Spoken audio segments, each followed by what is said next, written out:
ningún cometido no monte, que resulta que supón aproximadamente o 97% da superficie queimada. Ningún cometido. Tampouco a Confederación Hidrográfica ten ningún cometido no abastecemento. Agás autorizar unha captación, pero fora deso, nada de nada.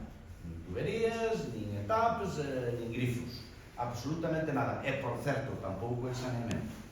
Ben, é certo que son competencias por lei que teñen os concellos, pero non é menos certo que os concellos están superados e non poden atender, e tamén é ben certo que a Xunta cobra todos os anos un canon pola auga e ben podía axudar. Con respecto á colaboración, temos que decir que o 28 de agosto, colaboración e coordinación con outras administracións, o 28 de agosto, cos incendios aínda en quente, mandamos cartas, e teño copia aquí, tanto a medio rural como a medio ambiente.